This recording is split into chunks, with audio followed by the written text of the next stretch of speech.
ይህ ከምርጫ ጋር በተያያዘ አቶ ልደቱ አያሌው ያዘጋጀው ጽሑፍ ነው። ሙሉን እንደሚከተለው እናቀርብላችኋለን። ጽሑፉ ደስ የሚልና ዘለግ ያለ ነው። በአክብሮት ታደምጡን ዘንድ ግብዣችን ነው። እንዲህ ሲል ይጀምራል።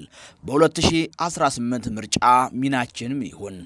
የሚጠቅመን ዘርፋዊ ተሳትፎ እንጂ አጠቃላይ የምርጫ ቀባ አይደለም። በዚህ ዓመት በኢትዮጵያ የሚካሄደው ሀገራዊ ምርጫ እየታቀበ የመጣ ሲሆን ተቃዋሚዎች በምርጫ ይሳተፉ ወይ አይሳተፉ የሚለው ጥያቄ በሚጠበቀው መጠን ባይሆንም እንደተለመደው አከራካሪ አጀንዳ ሆኖ ብቅ ብሏል። በእኔ በኩል ርዕሰ ጉዳዩን በተመለከተ ያለኝን አቋም በተለያዩ ቃለ መጠይቆች ደጋግሜ ከመግለጼ በተጨማሪ የግንቦቱ ምርጫ እድል ወይስ ዕዳ በሚል ርዕስ አንድ መጣጠፍ ከ2 ወር በፊት ማስነበቤ ይታወሳል። የያዝኩት አቋም ተቃዋሚ ፓርቲዎች በምርጫው ለመወዳደር ሳይመዘገቡና ህዝቡ የመራጭነት ካርዱን በእጁ ከመያዙ በፊት አስቀድሞ ከምርጫው ሂደት ራስን ማግለል አገዛዙን የሚጠቅም በአንጻሩ የተቃዋሚውን ጎራ ትግል የሚጎዳ ከባድ ስህተት ይሆናል የሚል ነው። ይህ የኔ አቋም ተቃዋሚዎች በምርጫው ይሳተፉ ወይስ አይሳተፉ በሚለው ጠባብ የክርክር አውድ ውስጥ የሚወድቅ አይደለም። ምክንያቱም የኔ አቋም ከአጠቃላይ ምርጫ ተሳትፎ ራስን ማቀብ የሚቃወም ሲሆን የተጠና ዘርፋዊ ስትራቴጂክ ተሳትፎ ማድረግን ግን ይደግፋል። የተጠና ዘርፋዊ ተሳትፎ ማለት ደግሞ በሂደቱ ገብቶ መሳተፍና የምርጫው ሂደት ነፃና ፍትሐዊ አለመሆኑን በተግባር ሲረጋገጥ ከሂደቱ አቋርጦ መውጣትን ጭምር የሚያካትት ነው። ወቅቱ በአገራችን ተጨባጭ ሁኔታ አንጻር የተጠና ዘርፋዊ ተሳትፎ ማድረግ ከሌሎች አማራጮች የተሻለ ጠቀሜታ አለው ብዬ ስለማምን ተቃዋሚዎች በምርጫው ይሳተፉ ወይስ አይሳተፉ ከሚል የጠበበ ክርክር ይልቅ ሚናቸው ዘርፋዊ ተሳትፎ ይሁን ወይስ አጠቃላይ ቀባ የሚል ቢሆን የተሻለ ይሆናል አለው። ለማስታወስ ያህል ላለፉት 2 ዓመታት ስለ ዘንድሮ ምርጫ ዝግጅት በምጽፍበት ወቅት ተቃዋሚ ጎራ በአፈናም ውስጥ በሚያካሄደው ምርጫ በመሳተፍ ቢያንስ አዲስ አበባን ከአገዛዞች ለመንጠቅና ሰላማዊ ህዝባዊ እምቢተኝነት ማካሄድ ምቹ መደላድል ለመፍጠር እንዲዘጋጅ ደጋግሜ አሳስብ ነበር።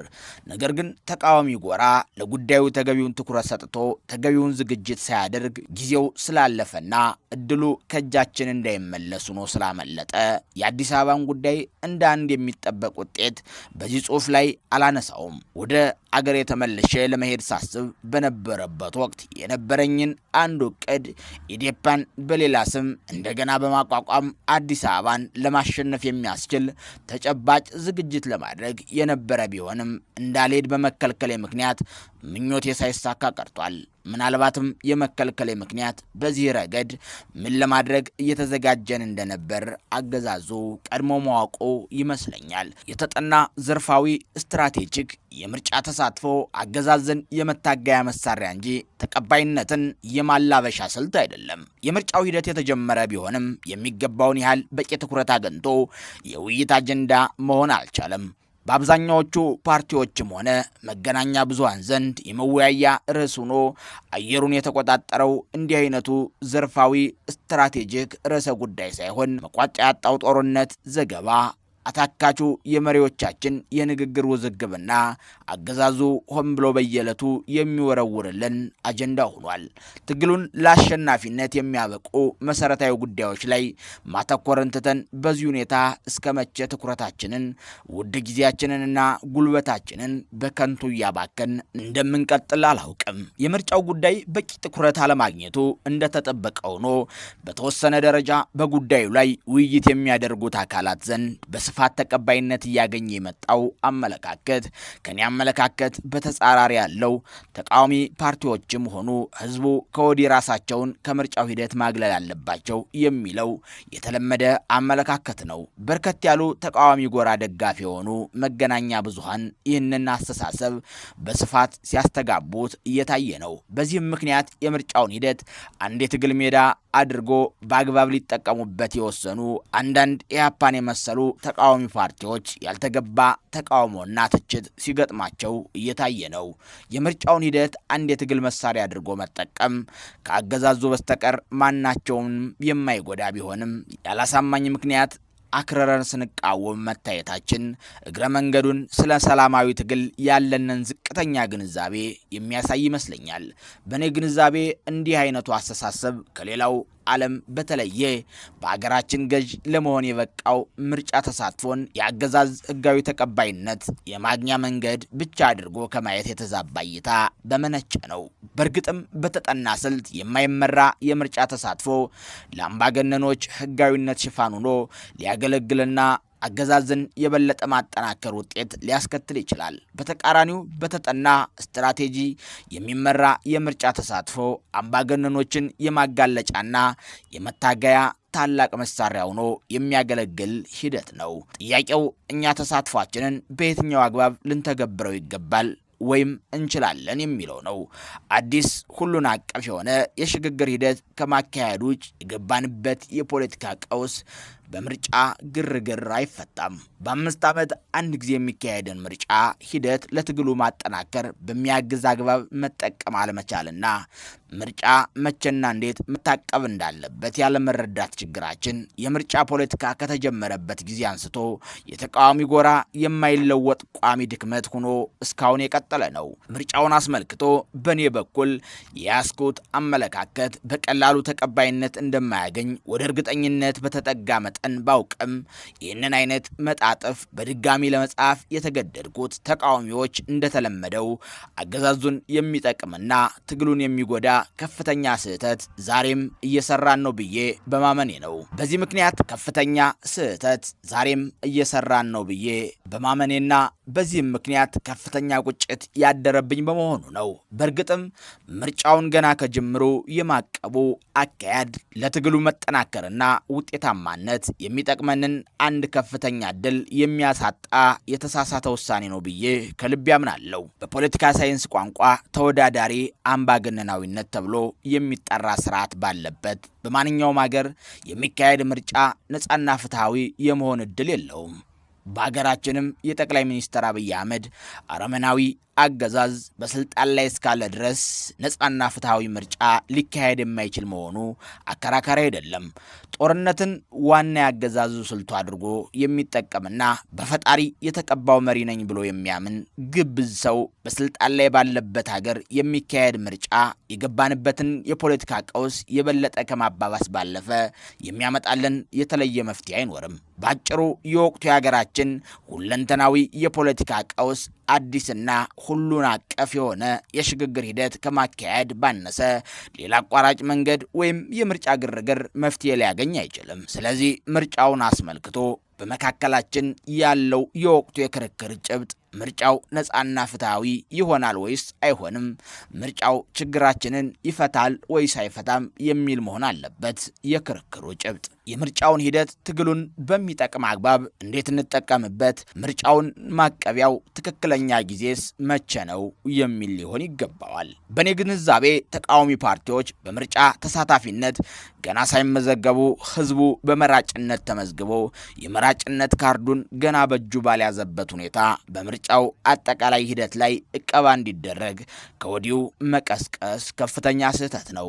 እንዲህ አይነቱ ያልተጠና በአግባቡ ያልታሰበበት እቀባ አገዛዙ በምርጫው ሂደት ላይ ምንም አይነት ጫና መፍጠርም ሆነ ምርጫውን ማጭበርበር ሳያስፈልገው ከአጃቢዎቹ ጋር ተወዳድሮና በራሱ ደጋፊዎች ብቻ ተመርጦ በተሻለ ቅቡልነት የ5 ዓመት የአገዛዝ ዕድሜውን በቀላሉ አድሶ በስልጣን ላይ እንዲቀጥል እድል የሚፈጥርለት ይሆናል። ፉክክር የሌለበት ምርጫ አምባገነኖችን ያስደስታል እንጂ አያስከፋም። አገዛዙን በዓለም አቀፍ ህብረተሰብና በኢትዮጵያ ህዝብ ዘንድ የበለጠ ቅቡልነት ልናሳጣውም ሆነ ሂደቱን ለውጤታማ ህዝባዊ እምቢተኝነት መነሳሳት በአግባቡ ልንጠቀምበት የምንችለው የምርጫው ሂደት ተሳታፊ በመሆን ነው። በቅድሚያ በሂደቱ ተሳታፊ ሁነን ምርጫው ነፃና ዲሞክራሲያዊ አለመሆኑን በተግባርና በማያከራክር መጠን ካሳየም በኋላ ከምርጫው የድምፅ መስጫ ዕለት በፊት ባሉ ጥቂት ቀናት ወይም ሳምንታት ውስጥ ራሳችንን ከሂደቱ ማግለል ከቻልን በአገዛዙ ላይ ከባድ ተጽዕኖ መፍጠር እንችላለን። ተቃዋሚዎች የቱንም ያህል ነፃና ዲሞክራሲያዊ ምርጫ እንደማያካሄዱ በእርግጠኝነት አስቀድመን ብናውቅም በሂደቱ ለመሳተፍ ያለንን ቁርጠኝነት በተግባር ሳናሳይና የሂደቱን የዲሞክራሲያዊነት በተግባር ሳናጋለጥ ከጅምሮ ራሳችንን ከሂደቱ ብናገል የአቋማችንን ምክንያታዊነት ደካማ ያደርገዋል። መጪው ምርጫ እንደተለመደው ነፃና ዲሞክራሲያዊ እንደማይሆን በእርግጠኝነት ማሳየት የሚቻለው ከ5 ዓመት በፊት የተካሄደን የምርጫ ብልሹነት ወደ ኋላ ተመልሶ በእማኝነት በመጥቀስ አይደለም። በተለይም ዓለም አቀፉ ማህበረሰብ በዚህ አይነት አቀራረብ ማሳመን አይቻልም። የዓለም አቀፍ ግንኙነት ተለዋዋጭነት ባህሪ ያለው በመሆኑ አገዛዙን የማያጋልጥ ጥረታችንን ተከታታይነት ያለውና በተጨባጭ መረጃ የተደገፈ መሆን ይገባዋል። አገዛዙ በፕሮፓጋንዳ ደረጃ ተቃዋሚዎች በምርጫው እንዲሳተፉለት የሚፈልግ መስሎ ቢቀርብም ከልቡ እየተመኘና እየሰራ ያለው ግን ተቃዋሚዎች ከሂደቱ ራሳቸውን እንዲያርቁለት መሆኑን መገንዘብ ያስፈልጋል። ፉክክር የሌለበት ምርጫ አምባገነኖችን ያስደስታል እንጂ አያስከፋም፣ አያስፈራራም። ስለሆነም በዚህ ረገድ የምንይዘው አቋም በማወቅም ይሁን ባለማወቅ በገዢው ፓርቲ ወጥመድ ላይ መውደቅ አለመሆኑን በአግባቡ መመርመርና መገንዘብ ያስፈልጋል። አገዛዙ ምርጫውን ለራሱ የስልጣን መራዘም በሰረኛ አካሄድ ሊጠቀምበት ሲሞክር እኛም የህዝቡን ትግል ለማጠናከር ከሚያስችል አግባብ የምርጫውን ሂደት በመጠቀም ረገድ አገዛዙን ቀድመነውም በልጠነውም መገኘት ይጠበቅብናል። የምርጫውን መካሄድ ህዝቡን በውዴታም ሆነ በግዴታ በመራጭነት መመዝገብና ድምፅ መስጠት እኛ ራሳችንን ከምርጫው ሂደት አግለናል ስላልን ብቻ ልናስቀረው አንችልም። እንደ ተቃዋሚ ኃይል ከኛ የሚጠበቀው ፈለግንም አልፈለግንም መካሄድ የማይቀረው ምርጫ ሂደት ላይ ትግሉን የሚያጠናክር ምንም አይነት ጥቅም ማሳካት እንዳለብን አቅደን መስራት ነው። የዜግነት መብቱን ተጠቅሞ የመራጭነት ካርድ ያልያዘ ህዝብ ነዋሪ እንጂ ምርጫን አቅቧል ተብሎ መቆጠር የሚችል ህዝብ አይደለም። ይህ ጉዳይ እጅግ አሳሳቢ የሆነ በወደፊት የትግል ሂደት ላይ የራሱ ከፍተኛ አንድምታ የሚኖረው በመሆኑ በስሜት ሳይሆን በበቂ ውይይትና መተማመን ጥቅምና ጉዳት ላይ በአግባቡ ተሰልቶ መወሰን ያለበት ቁም ነገር ነው። ስለሆነም ጊዜው ሳይረፍድና ነገሩ እንዳይመለስ ሆኖ ከመበላሸቱ በፊት ተቃዋሚ ፓርቲዎች በጉዳዩ ላይ አስቸኳይ ውይይት አድርገው በበቂ ምክንያት የተደገፈ ተገቢና ወደፊት የማይጸጸት አቋም ሊይዙበት ይገባል እላለሁ።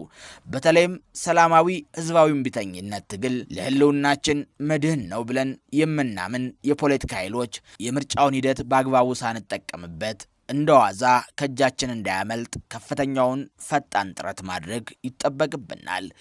ይህን ምርጫ አሁን የሚታየው አዝማሚያ ዳር ላይ ቁመን እየታዘብን እንደዋዛ የምናሳልፈው ከሆነ ግን በቂ ፉክክር ያልታየበት ነገር ግን በአንጻራዊነት ነፃና ፍትሃዊ የሆነ ተብሎ የሚወደስና አገዛዙን በውጭ ዓለም ጠንካራና ህዝባዊ ቅብሉነት ያለው ስርዓት መስሎ እንዲታይ የሚያግዝ የምርጫ ውጤት ሊያስከትል ይችላል። በመጨረሻም የአምባገነኑን ጠቅላይ ሚኒስትር አብይ አህመድ የአገዛዝ ዕድሜ ለሌላ 5 ዓመታት በቀላሉ አራዝሞ የሚያጠናቅቅ ምርጫ እንደሚሆን ጥርጥር የለኝም።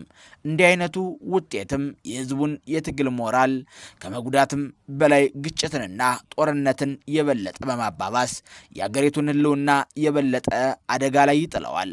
ከዚህ አይነቱ ውርደትና አደጋ ሊታደገን የሚችለው የምርጫ ሂደትን በዘፈቀደ ማቀብ ሳይሆን ወደ ውጤታማ ህዝባዊ እምቢተኝነት ሊያሸጋግረን የሚችልና በአግባቡ የተጠና ዘርፋዊ ስትራቴጂክ የምርጫ ተሳትፎ ማድረግ ነው።